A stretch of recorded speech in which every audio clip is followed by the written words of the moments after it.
Hey everyone, how's it going? We got the new character in Deadlock and it is Celeste. So here we go. Here's a brief overview of all of her abilities, her gun, and just her in general.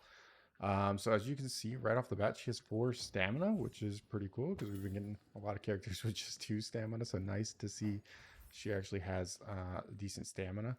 And then you'll see her weapon is this like wand-like thing. If you use it, it has a super cool animation on it, just like that. And then when she reloads, it does like that.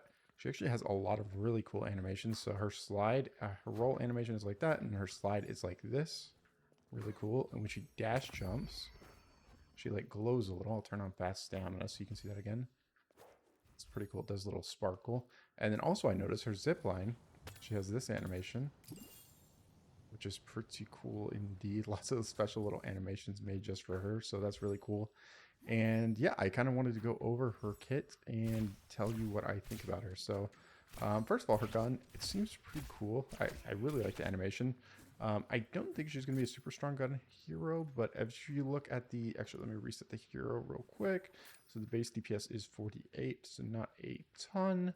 But once we get into the abilities, I think that'll make more sense. So let's go ahead and jump into it. So her one ability is, well, I'll go ahead and use it real quick. Sparkly little thing there. And as you'll see, the hero is like marked with something. So let's go ahead and read the description. Light Eater. Blast enemies in a cone in front of you with a flare of light. Enemies take spirit damage when attacked by Celeste and provide spirit lifesteal. So 20% spirit lifesteal when you attack them. And then this obviously scales with spirit. Not the best scaling, but that's okay. And then a 20-second cooldown. So you attack there, and then you'll notice when you attack, it does that extra spirit damage, and that is the extra 25 spirit damage you'll see there. So that's pretty cool. And then the upgrades on this, -10 cooldown, and then a little bit extra lifesteal, 15% extra on the second upgrade, and an even better spirit scaling on the final upgrade. So let's take a look at that extra spirit scaling. So that bumps the on bullet hit to 0.43. All right, so let's go to the 2 dazzling trick. This one's really cool, actually. Surround yourself with a protective prism that provides bonus movement speed. If the barrier is destroyed, it silences enemies and deals a portion of the barrier as damage to the enemy. Really cool. So on explode, it silences people, and the debuff duration is 1.75 seconds, and it does 50% of the barrier in damage to the people as well. So if we proc that, it's pretty cool. Lights up, has a cool little effect. It doesn't last very long, but I feel like it's still going to be pretty cool. And the silence is going to be really good, I think. Also, the first upgrade is plus 2.5 move speed, which is pretty cool. And then you get plus 100 barrier and spirit scaling for the second one. And then plus 2 silence duration and negative 18% cooldown, which is really nice. And then allows Shining Wonder Bounce. Now, you might be wondering, what is Shining Wonder Bounce? We'll get to that in just a split second, but for now, just keep that in mind really quick. All right, so next we have Radiant Daggers. Calls down a beam of light from the sky. After a short duration, the beam will fully form, causing an explosion that deals spirit damage to all targets in the area. Celeste will receive a stacking buff that increases her spirit damage anytime this hits an enemy hero. So this is a stacking buff. It doesn't stay forever. It just stays for a bit of time, and the buff duration is 25 seconds, as you'll see there. Spirit scaling 0.49, and then spirit amp per stack is 8%. So let's go ahead and test this out. So you'll see you get this kind of thing, and you can cast it wherever you want. It takes a little bit, and then it attacks, and it also, let me show it with 2 enemies. It attacks both of them there.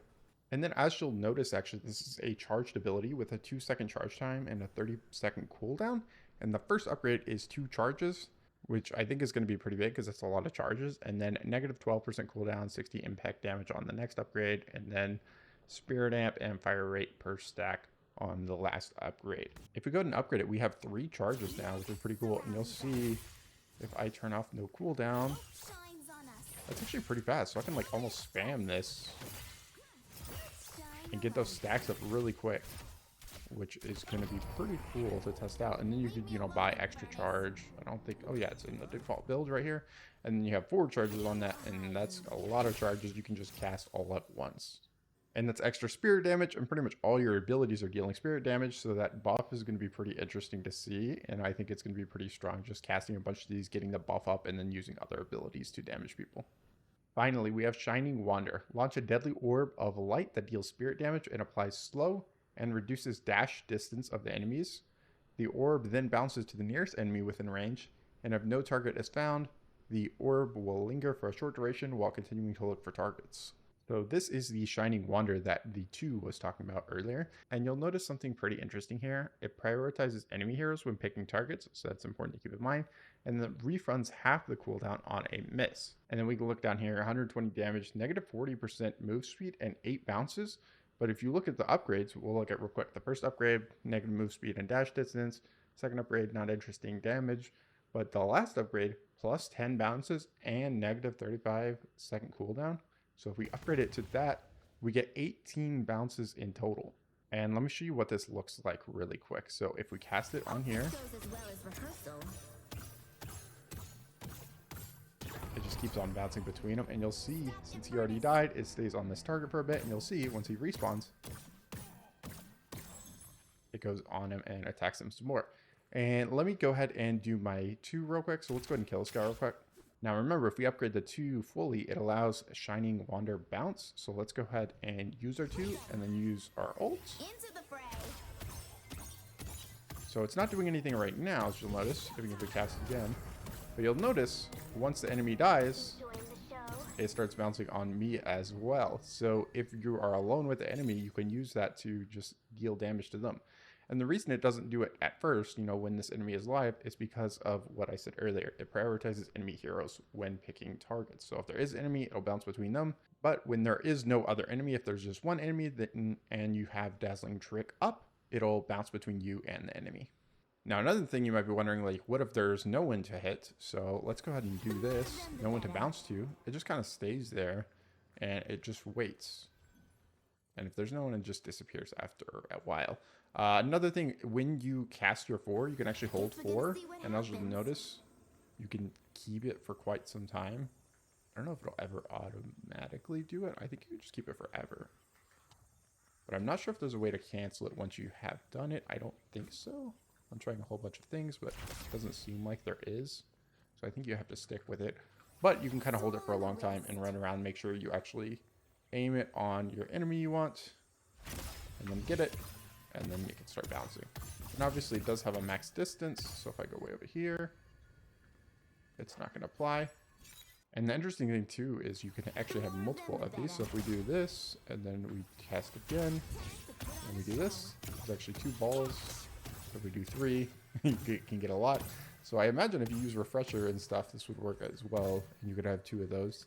Not that I think that probably would be the best on her, but it is pretty interesting nonetheless. Finally, let's take a look at her default build. So obviously very spirit heavy, a lot of spirit items, some lifesteal, and some green items, but mostly spirit items, which makes sense since all of her abilities do spirit damage, and it doesn't seem like her gun would be super strong. I could be wrong about that, but I guess we'll see once more people play her. But I think this is going to be very interesting for a spirit character. If you know me, you know I like spirit characters, so definitely going to be trying out Celeste in games, and we'll let you know what I think of her. But yeah, that's going to be it for me for today. Just wanted to give a quick overview of Celeste and her abilities. Hope you guys have fun in the games, and I'll catch you later. Peace.